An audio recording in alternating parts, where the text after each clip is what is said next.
In our headlines on this Tuesday afternoon, March 19th, here in South Korea.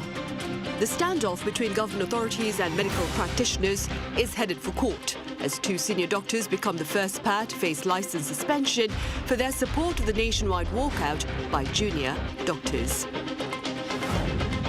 Meanwhile, on the trade front, auto exports surged past $5 billion in February as well. And despite noting an on-year decline, government officials remain optimistic. We tell you why. On the international front, speaking over the phone with his Israeli counterpart on Monday, U.S. President Joe Biden urged for a sustainable counter-offensive against Hamas, one that does not aggravate the sufferings of civilians in Gaza. Two senior doctors have become the first to face license suspension in connection to the walkout by junior doctors from hospitals across the nation. They've vowed to take their case to court, and their junior counterparts have pledged to do the same. Our Park Gonu has the latest. The Health Ministry sent on Monday the first notifications of license suspension to two senior doctors. Those doctors, Park Myung-ha and Kim Tae-gu, who are both leaders of an emergency committee at the Korea Medical Association, were given final suspension notices of 3 months, running from April 15th to July 14th. The ministry said Park and Kim were given the suspensions as they have been supporting the walkout of junior doctors. Park says the walkout was a result of voluntary action by trainee doctors individually, and that he will take legal action.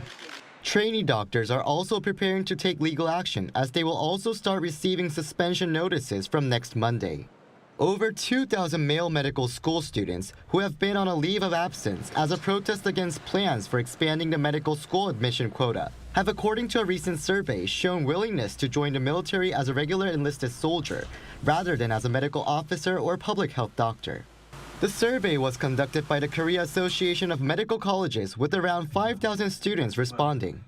Around 400 of those students were reported to already have applied for enlistment, which is in contrast to only 200 medical school students enlisted as a serving soldier 2 years ago. And medical school professors from universities including Seoul National University and Yonsei University are set to submit their resignations next Monday. But during a daily briefing on Tuesday, the Health Ministry asked the professors to persuade junior doctors to return to work. That is the right thing to do as a doctor and a professor, to make them return to the medical field instead of doing the wrong thing and following the students who irresponsibly left their patients. The official added that the government is widely open for dialogue to listen to their voices and making policies based on their opinions. Also at the briefing, the government announced additional support of around 2 trillion won, or roughly $1.5 billion for the medical field. It added more support will be given to medical teams when deployed in emergency treatment and surgeries that require harder work. Park Gonu, Arirang News. Also, in related news, President Yoon Suk-yeol is poised to set up a special committee on medical reform. Addressing a cabinet meeting earlier on this Tuesday morning, he said the committee will launch in April amid plans for structural improvements to the current healthcare delivery system. He added hopes for constructive discussions rather than conflict involving medical practitioners and related pundits. Seoul is currently hosting the third Summit for Democracy, which comes to a close with a virtual leaders meeting on Wednesday evening Korea Standard Time. Now, in light of this occasion, a pair of American pundits have taken time to commend the country's democratic advances, asserting that South Korea can play a leading role in restoring global faith in democracy. This outlook was shared in a written piece for foreign policy by Damon Wilson and Lynn Lee, that is, who both work for the US-based National Endowment for Democracy. We interrupt our regular afternoon newscast now to bring you live coverage of President Yoon Suk-yeol's opening remarks at the 21st policy briefing open to the public taking place here in capital Seoul, where he's poised to seek a new miracle on the Han River with plans to ensure affordable and quality residential life throughout the capital city, as well as public spaces for art and culture.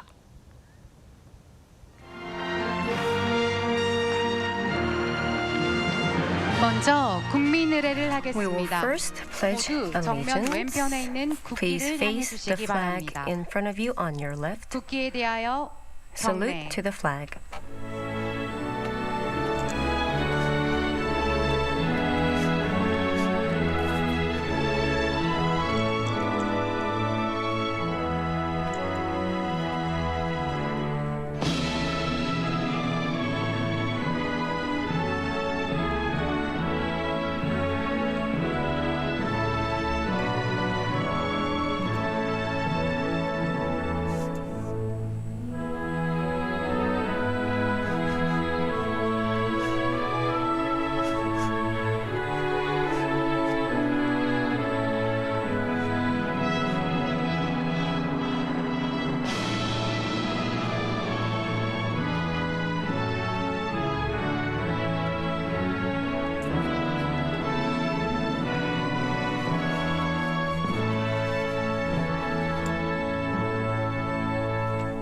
바로 At ease, 모두 자리에 앉아 주시기 please 바랍니다. be seated.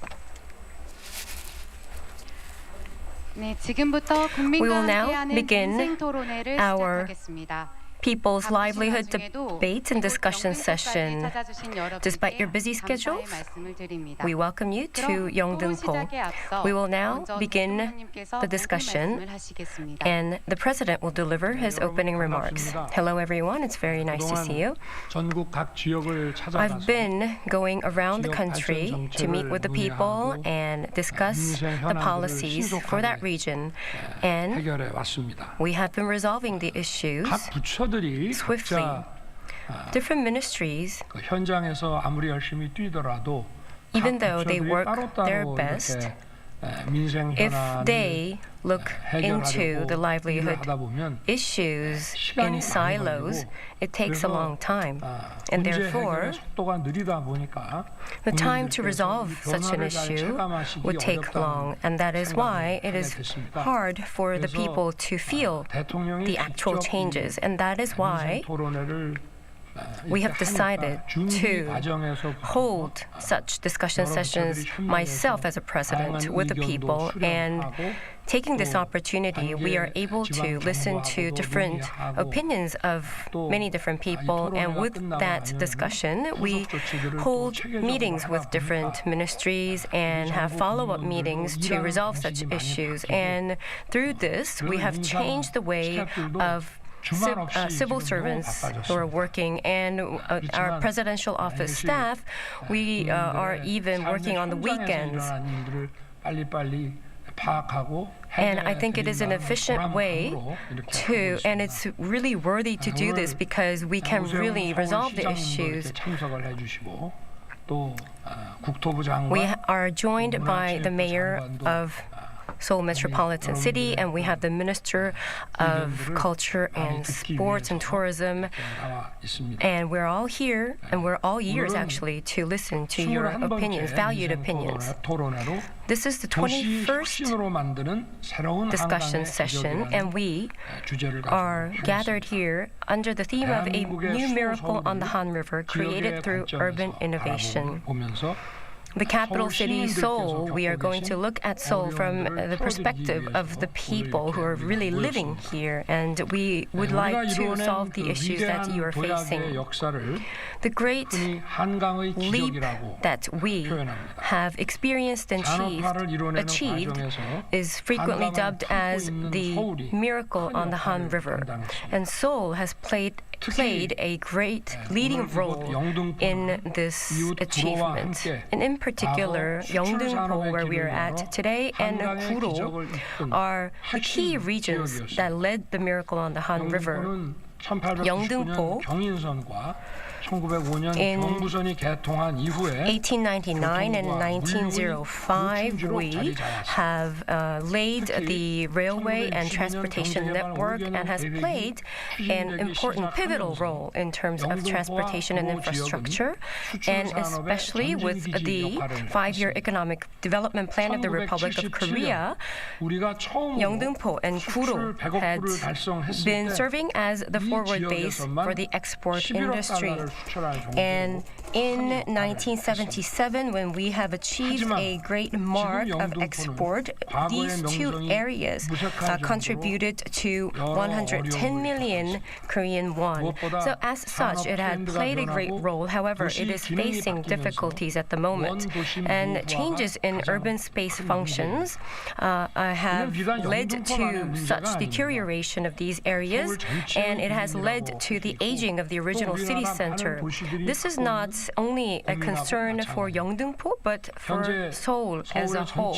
At the moment, the residential area of Seoul, about 42% is a residential area that are non-apartment areas, and amongst this, about 87% is an area where it is difficult to renovate. The Economist ranked Seoul 오사카, 도쿄, 싱가포르에 이어서 Seoul was 4위를 차지했고 ranking fourth on the great places to live around the world, and it is also ranked on the 60th rank as a good place to live. However, there is an imbalance in terms of the quality of living, and therefore we have to resolve this issue, the imbalance issue, so that everywhere in Seoul is a good place to live. In particular, innovating the original downtown areas as Yeongdeungpo quickly is very important. So Yeongdeungpo, we're going to talk about how to renovate Yeongdeungpo as swift as possible, and we are going to vigorously take this initiative ahead. The government, the urban regeneration and cutting cost of living. Through this, we are going to innovatively change the capital city, Seoul, and will make Seoul a great place to live around the world, to live up to its expectations. And we are going to innovatively change Seoul, and in particular, the urban regeneration project will be changed fundamentally, and so that by reorganizing the residential areas, these people living in non-apartment areas, their quality of living would go up as well. The urban regeneration projects that were taking place until now, like making murals, were these really the items that are making these places a livable place for the people? We are now going to take steps that are actually helping the residents. The New Village Project, abbreviated as New Ville Project, will largely renovate Seoul's original downtown. This project will be the eligible areas would be areas where there are about 50 to 100 households, non-apartment households, and the government will provide low interest loans for them to be used as maintenance funds, and we are going to support the financial cost of installing community areas such as parking lots and CCTVs and sports facilities. Until now, you had to have a certain quantity to be eligible for this project. However, from now on, even though you are a small number of households, you will be able to have this benefit. So a pilot project contest will be held in the second half of this year, and the project will begin earnest next year. And also, by efficiently reorganizing the existing budget, we will not have additional financial burden, but still be able to invest 10 trillion won over the next 10 years. And in order to revitalize the livelihood, the housing cost should be reduced.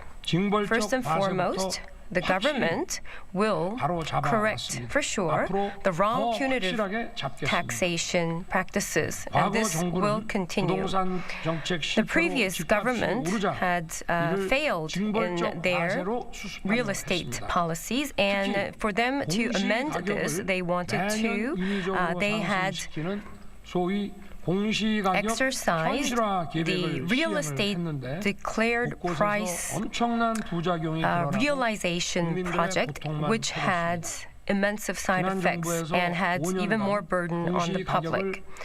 연 평균 10%씩 For 총 63%까지 a total of 63% raise in this real estate declared price happened, and as a result, people had to bear more burden and paying twice as much in real estate taxes. So 임대인에게 월세를 내는데 자기 집을 가지고 있는 사람은 그 월세에 해당하는 만큼 국가에 the landlords 월세를 had 내는 to 그런 pay 형국이 벌어졌습니다.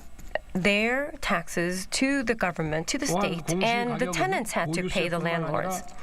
And also this 67개의 declared price, real estate price, is 지난 정부의 related 계획대로 to 67 2035년까지 different kinds 공시 of 가격을 taxes. 시세의 90%까지 끌어올렸다면은 재산세 부담은 시세 The 변화와 property 관계없이 tax, 추가로 61%가 증가하게 되고 if 2억 the 원의 real 집을 estate 보유하고 declared 있다면 price increases as by 지역 90%, this means that you have to pay 61% more of 4억 property 원의 집을 tax. 가진 중위소득 So 4인 가구의 대학생 자녀는 국가 장학금 대상에서 탈락될 위험에 처하게 됩니다. if you own a 중소형 real 집안세 가지고 estate 노년을 worth 보내시는 of 분들이 400 million, then you are not eligible to the scholarship of the national scholarship 이 복지 대상에서 because 제외될 the 위험도 매우 real estate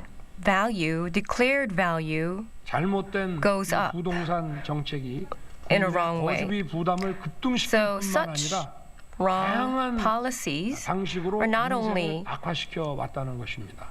playing 우리 a 정부는 이를 바로잡기 role as a 위해 burden on the public, but also there is actually 일단 현실화율을 이미 되돌려 놨습니다. harm, doing harm 정부 to 출범에서 the 이 people. 부분을 가장 And 먼저 시작을 해서 이거는 2020년 ever 수준으로 since my government took the office, we 이것은 have 우리가 법을 개정할 수 없기 때문에 restored this to 대통령 시행령을 통해서 2021 한 것이고 level. However, this is 이거는 일시적인 조치고 legislated, so that is why there is a limit for us to revamp it totally. 우리 정부는 So 더 this 이상 국민들께서 declared 마음 졸이는 price 일이 or listing 없도록 price of real 무모한 estate 공시가격 현실화 계획을 전면 폐지할 것입니다. will be completely abolished.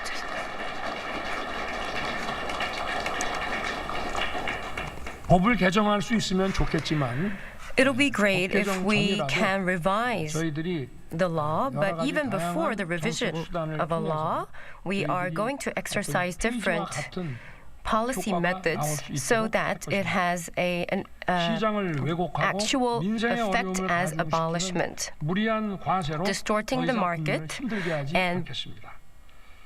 burdening the people of such wrong policies will be corrected.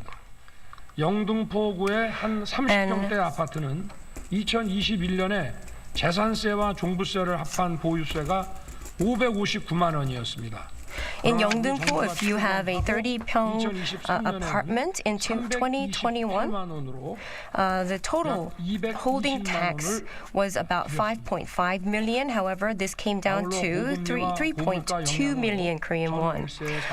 And the 주거비 부담도 커지고 있습니다. tenants who are living in their 침체로 민간 역할이 부진한 houses or apartments, their tax burdens are also increasing, and therefore the public sector will do our utmost to solve this issue. 공공이 매입할 것입니다. The public will purchase 100,000 newly built small and medium-sized houses over the next 2 years and supply them at low rents to the vulnerable. So the 100,000 apartment units is a little bit more than the total area of Bundang. 무주택 중산층에게 임대하고 And this will 7만 be 5천 원은 저소득층의 주변 시세보다 50에서 70%까지 저렴한 75,000 households will be provided at around 70% of the 역할을 잘 수행할 수 있도록 market 제도적 지원을 price. 강화할 것입니다. And also, we are going to ease the burden of housing costs on the youth and working class. 기금융자와 세제 지원을 확대하겠습니다. And we are also going 청년과 to 서민층에 대한 주거비 지원도 한층 강화하겠습니다.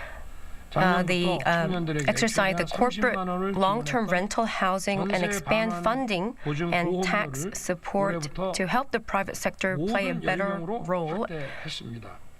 And also, the government will expand the scope and duration of the youth monthly rent support project and expand the number of people who are eligible for it and the housing benefits. And also, the housing benefits will be provided to more of the people. At the moment, when I took office, about 1.3 million households were eligible, but now this number had come up to 1.45 million households. And this will be expanded to 1.5 million households to 4.3 trillion won. Together with such housing policies, we are also going to take stock on the cultural infrastructure. So, compared to other regions, the cultural infrastructure is better. However, this is not matching the scale of population and the status of the city. In particular, the cultural and arts facilities, there is a gap, and therefore we need to continuously check and review such infrastructure. To this end, the Mulle Arts Center project and also the second Sejong Cultural Arts Center project would be supported in its policies so that it could go as planned and even more swiftly. Moreover, areas where you can make culture and arts, we are going to add up these facilities. If there are deteriorating facilities, they will be revamped, and the areas where those facilities are located will be bundled up into a cultural hub. And also, by establishing the Dangilli Cultural Creation Power Plant in Mapo and Hongdae areas, this will be made into a youth complex arts center. And also, Seoul Station, Myeongdong, and Namsan area will be made into Seoul Station complex cultural space, embracing the old facilities. And also, Namsan Performing Arts Creation Center will be established. Where we are today, the Mulle Arts Center, it used to be a steel processing iron smith complex. And I remember that I heard the grinding sound of iron when I was in my childhood around this area. But now it has been reborn into a cultural facility. And as such, the policies of the government could make these areas into a cultural hub. And for Seoul to be a very attractive city, we are going to do our utmost in our support.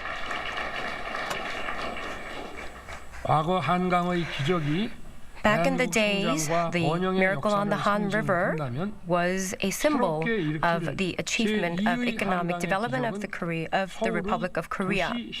And this second innovation on the Han River, urban innovation, will make Seoul a global leading city that would be going beyond the leading cities like New York and Paris. Together with the mayor 오세훈, we will make Seoul as the city of innovation and the best city in the world. For the future of Seoul, I would like to thank everyone who are here today, the citizens and the artists. I look forward to your good and innovative ideas, and I ask for your support on the government policies. Thank you. 네, 대통령님 말씀 감사드립니다.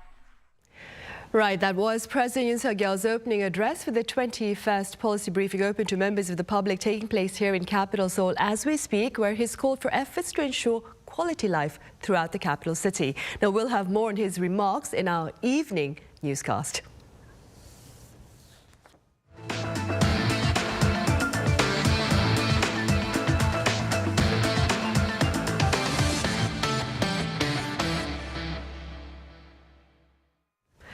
Findings for the month of February show an on-year decline in auto exports, but government officials remain optimistic as export value hit above $5 billion.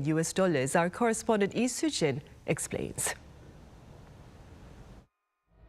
South Korea's auto exports once again surpassed the $5 billion mark last month, but were unable to set new records. According to data released by the Ministry of Trade, Industry and Energy on Tuesday, the value of car exports came to $5.2 billion in February. This, however, is a 7.8% drop compared to the previous year. The ministry said this was mostly due to fewer working days as the Lunar New Year holiday was in February this year. The base effect was also a factor as outbound shipments of cars in February 2023 rose a whopping 47% on year to record what was at the time the highest ever monthly exports. The cumulative value of auto exports so far for the first 2 months of the year stands at $11.4 billion, up 7.5% on year. The cumulative domestic sales of cars, however, fell nearly 12% on year and more than 20% for the month of February. But the ministry remains optimistic as it expects production to resume at Hyundai Motors' Ulsan and Asan plants, as well as electric vehicle subsidies to boost domestic demand. Domestic production levels last month were down 13.6% on year from fewer working days and the temporary suspension of certain vehicle production plants. Still, over 300,000 cars were produced for the 18th consecutive month. And on-year drops were also seen in exports and domestic sales of eco-friendly cars. In terms of units, slightly more than 50,000 vehicles were sold overseas, an almost 14% decrease compared to the previous year. The value of these exports came to around $1.7 billion, down 15% on year. And domestic sales of eco-friendly cars were also down in February, falling nearly 12% from a year earlier to around 40,000 units. The Trade Ministry thus plans to work with other related ministries to make changes to current regulations that will boost investment in eco-friendly cars as well as overall vehicle exports. It will also allocate 442.5 billion won, or around $330 million, to the auto R&D budget for this year to enhance the domestic auto industry's competitiveness in the global market. Lee Soo-jin, Arirang News. In other news, U.S. President Joe Biden has called on his Israeli counterpart to consider a sustainable combat strategy against Hamas, one that does not aggravate the dire humanitarian crisis in Gaza. Our Yoon reports. On Monday, U.S. President Joe Biden spoke with Israeli Prime Minister Benjamin Netanyahu, marking the first call between the two leaders in over a month amid rising tensions over the war in Gaza. The two leaders discussed their different perspectives on Israel's planned military operation in the city of Rafah. In a press briefing following the call, National Security Advisor Jake Sullivan described the talks as a business-like meeting. Sullivan said President Biden emphasized that Rafah is a city where more than 1 million people have taken refuge, adding that a ground operation there would be a mistake. He said it would deepen the anarchy in Gaza and would result in the deaths of more innocent civilians and worsen the already dire humanitarian crisis. Biden also pushed for an alternative approach to be taken to target key Hamas elements in Rafah and secure the Egypt-Gaza border without a major ground invasion. The president told the prime minister again today that we share the goal of defeating Hamas, but we just believe you need a coherent and sustainable strategy to make that happen. But a major ground operation there would be a mistake. It would lead to more innocent civilian deaths, worsen the already dire humanitarian crisis, deepen the anarchy in Gaza, and further isolate Israel internationally. The call came on the same day as the release of a United Nations food security report, which said that about half of the population is suffering from catastrophic hunger and that the situation could deteriorate further. The UN-backed Integrated Food Security Phase Classification Report defines famine as when at least 20% of the population suffer from extreme food shortages, with 1 in 3 children acutely malnourished and 2 people out of every 10,000 dying daily from starvation or from malnutrition and disease. The report said after more than 5 months of war, which has not only destroyed territories but also cut off supplies, under a worst-case scenario, central and southern Gaza could face a risk of famine by July. 이은진, Arirang News.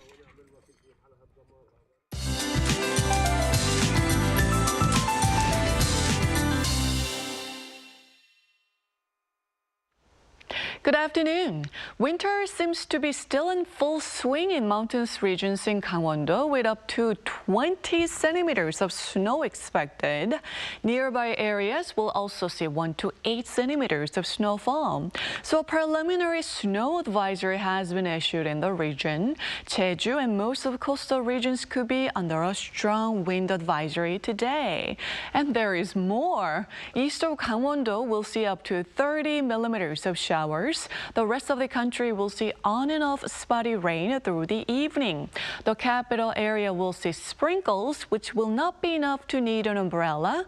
And the dry advisory in eastern parts of the country could be lifted with today's showers. Afternoon highs are 1 to 5 degrees lower than yesterday. Seoul, Daejeon, and Chuncheon see a high of 11 degrees Celsius this afternoon. It will stay chillier than normal through Friday morning with another band of rain in the forecast on Friday afternoon. Then the weekend will be a mild one. That's Korea for you, and here's a look at the international weather conditions.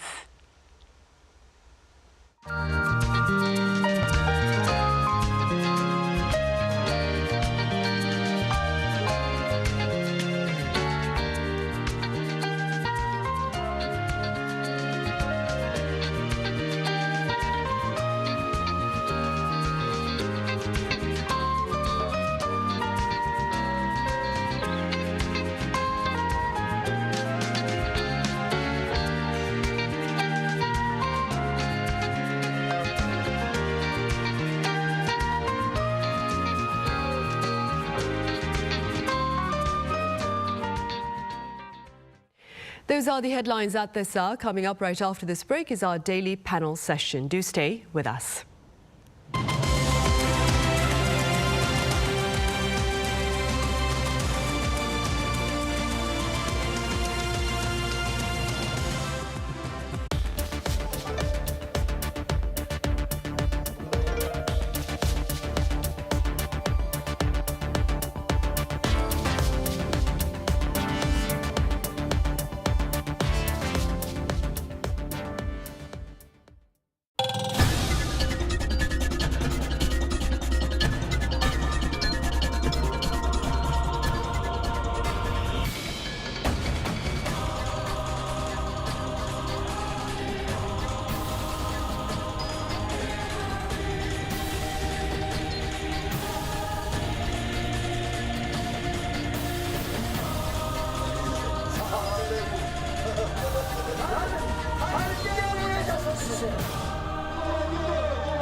And the president also remains committed to boosting Korea's ties with its global partners on the sidelines of this latest. To discuss the current security environment. The United Nations most powerful body on global security, expressing hope stock markets around the world have taken a hit amid speculation that the US Federal Reserve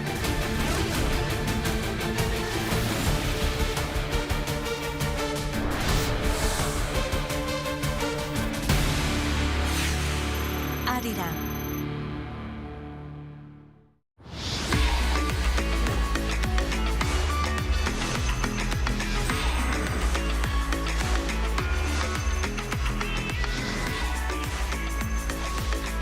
Lotte takes a new leap beyond its boundaries. Our change will lead to better lives for all. New Lotte, the power of a better world. New today, better tomorrow. Lotte. Children's. Laughter. Hope. Dream. K-animation belongs in them.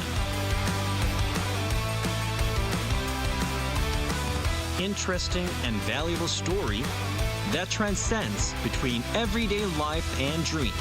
Surprising spectacle where imagination becomes real.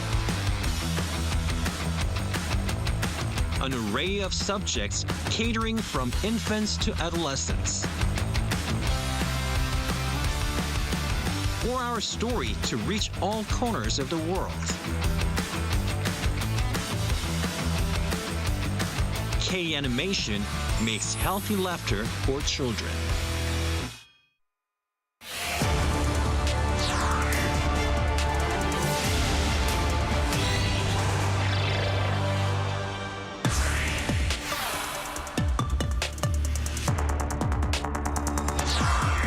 Public concerns are mounting as South Korea's healthcare looks at a potential halt in services, while security concerns also remain in place as North Korea resumes its ballistic missile testing. So what are professors of medicine demanding? What has been the government's response? And what is the latest regarding Pyongyang's most recent missile launch? Hello and welcome to Issues and Insiders. I'm Min San-hee. It's Tuesday here in Korea, and today we have our foreign correspondents with their take on headlines here and elsewhere. I have Thomas Moraska here in the studio. Thomas, welcome back. Thanks, great to be here. I also have Celio Fioretti with us. Celio, it's good to see you again. Thank you, glad to be here.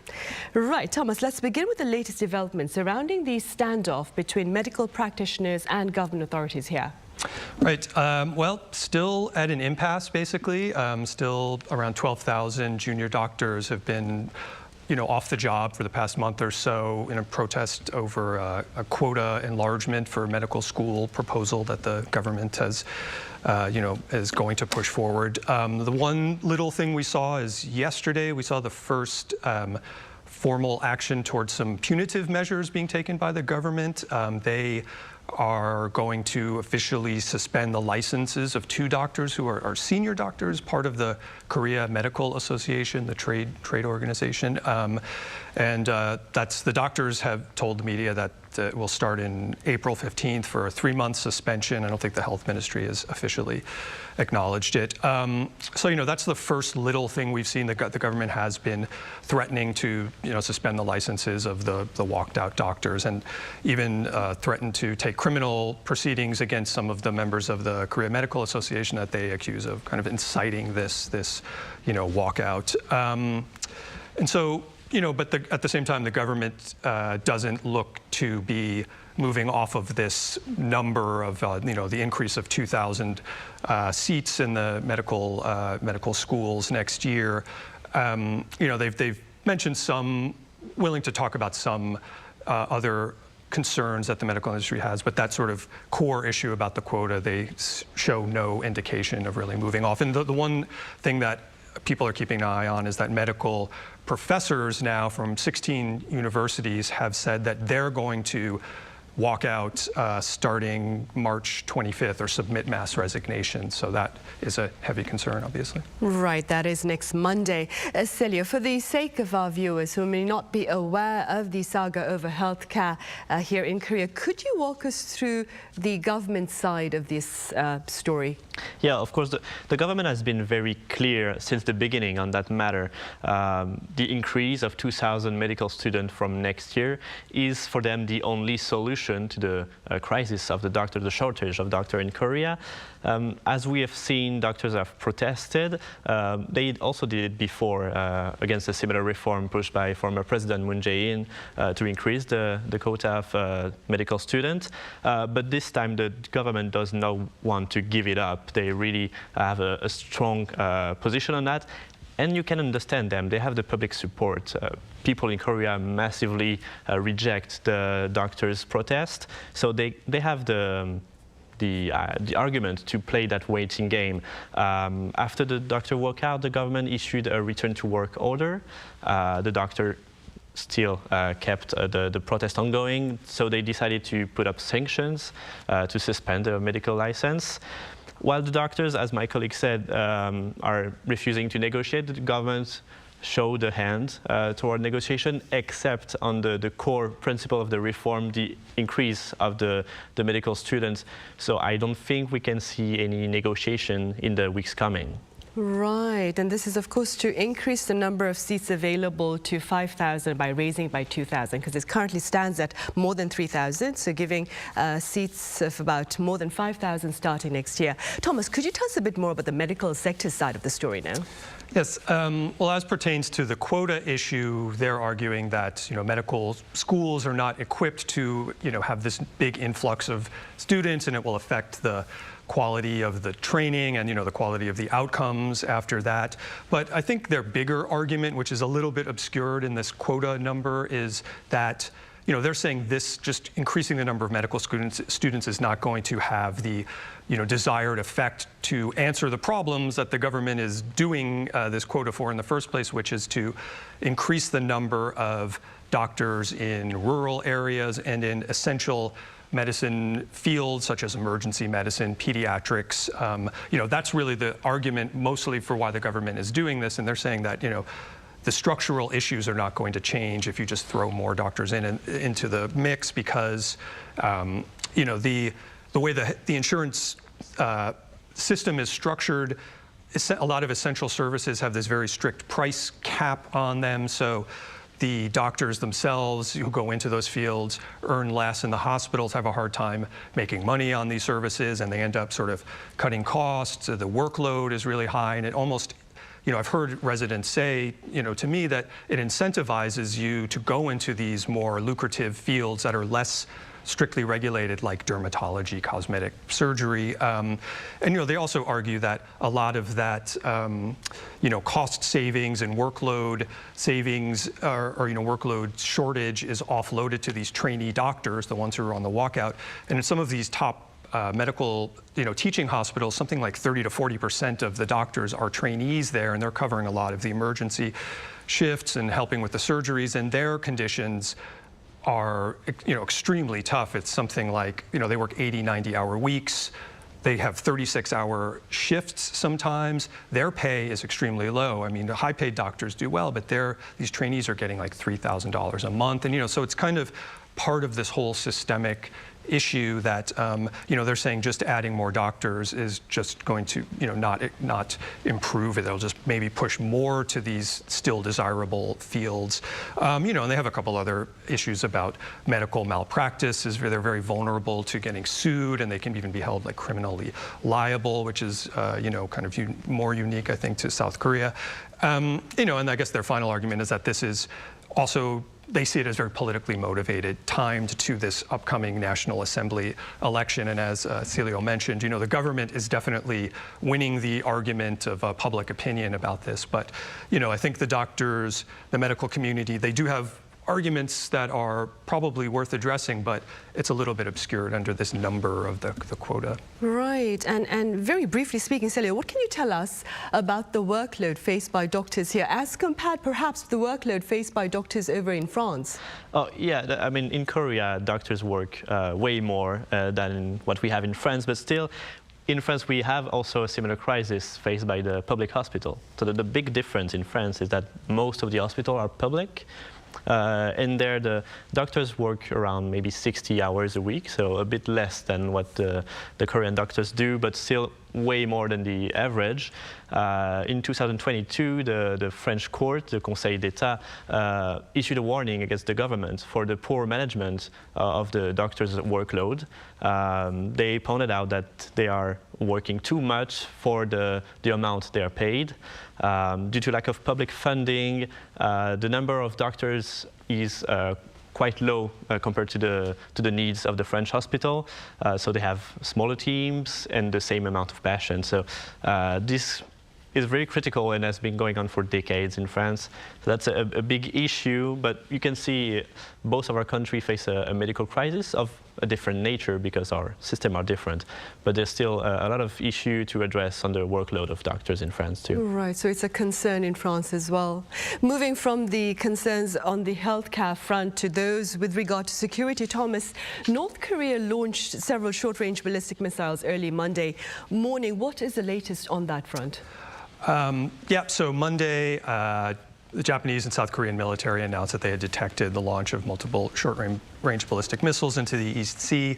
Today, as is usually the case, the North Korean media, KCNA, reported on what had happened the day before, and they said it was that Kim Jong-un was overseeing the launch of a multiple rocket launcher system of massive 600-millimeter rockets, which they kind of blur the distinction between rockets and ballistic missiles, but they, have this range of around 350 kilometers or so, and so that's apparently what they were testing yesterday. And it's the first ballistic missile launch since January, first sort of missile launch since last month when North Korea has been launching a lot of cruise missiles. And some have questioned the timing. Is it a message? U.S. Secretary of State Antony Blinken is in Seoul for the Democracy Summit. The U.S. and South Korean joint military exercises just ended last week, and Pyongyang usually has something to say about that. So, if there's a message to it, that might be part of it. But, it also just kind of falls into this sequence of North Korea, just really kind of ramping up or keeping up this hostile rhetoric, and they've done a number of weapons tests. I mean, one little interesting side of it is that it seems this year in particular they've really been focusing on more short-range missiles, artillery tests. They've been doing drills that have been kind of as well as the language that Kim Jong-un and others have used is kind of focusing more on their threat to South Korea and posing, framing South Korea as their principal enemy. And so, this is kind of falling in that sequence of, their focus here. But I was I think we both were there at a briefing with the defense minister, Shin Won-sik, yesterday, and he raised he sort of raised it speculatively, but he was talking about the Russia-North Korea connection, and their arms sort of trade, and he was saying that, it might be that North Korea is testing these types of shorter-range missiles and artillery for for exports to Russia. I mean, we know they've already been supplying them munitions as well as missiles. So these might be the kinds of things that Russia could use on the battlefield in Ukraine. So that's another possibility as to what North Korea is up to. Right, and that, of course, was raised by Defense Minister Shin Won-sik. Expanding on something that Thomas touched upon earlier, Celia, there are many pundits who, like Thomas, believe that this timing of the ballistic missile test on Monday was strategically timed to coincide with U.S. Secretary of State Antony Blinken's visit here to South Korea for the Summit for Democracy. What's your take on this? Well, of course, Antony Blinken was here and still here for the Summit for Democracy in Seoul. Yesterday, the Joint Chief of Staff called the launch a blatant provocation that severely threatened the peace on the peninsula. Pyongyang typically in the recent missile launch called it normal activities that have nothing to do with the regional context. So we can have some question about the real intent of North Korea with this missile launch. Yesterday, Minister Shin Won-sik at the press conference said about the launch, it's difficult. Obviously, we cannot be in the head of Kim Jong-un, so we cannot really know what's going on. But he personally said that he doesn't believe it has any sort of relation with the visit of Antony Blinken in Seoul.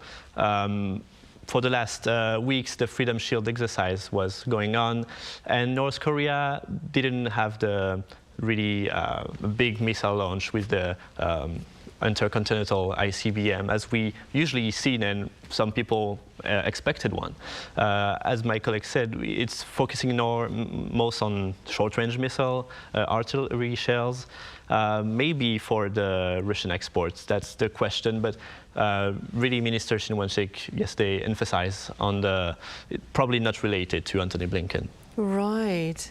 Thomas, I believe last week you covered quite extensively North Korea's new battle tank and Kim Jong-un's test drive of that tank. Could you tell us a bit about that?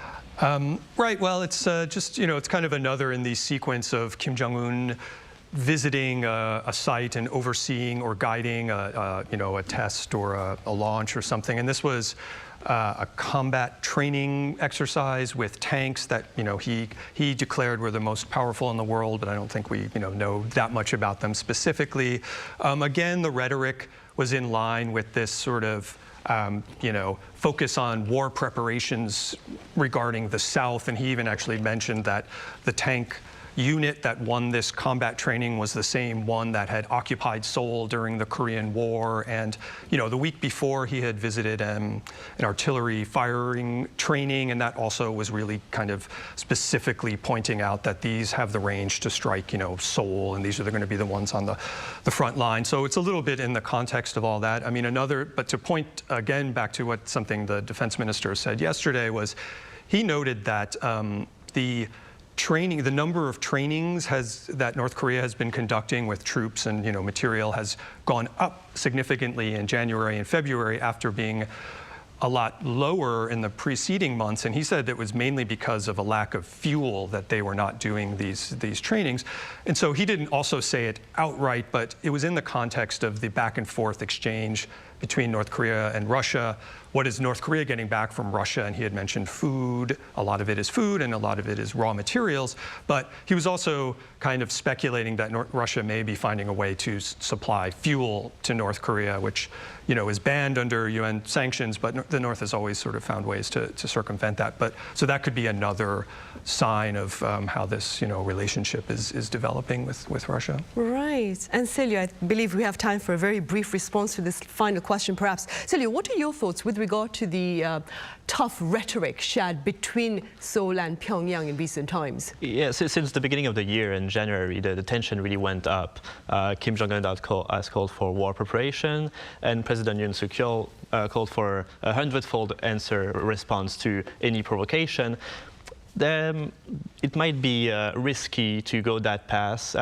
Soon is the crab season in the Yellow Sea, and it's a time where usually North Korean ships and South Korean ships, fishing ships, goes close to each other, and there always have been some minor incidents.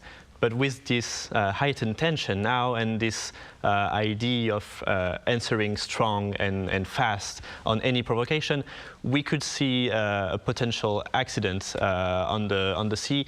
So I think South Koreans have to be also very careful about this. We don't know the intents of Kim Jong-un for this year with the election coming in Korea, in the US. So it's going to be risky, and we have to be careful about that. Right, for sure. So caution has been taken by both sides then. Yeah. All right, Celia, as always, thank you very much for your time and your thoughts. Thomas, thank you very much for your insights. Thank you. Right, well, that is all the time we have for Tuesday's edition of Issues and Insiders. Thank you for watching.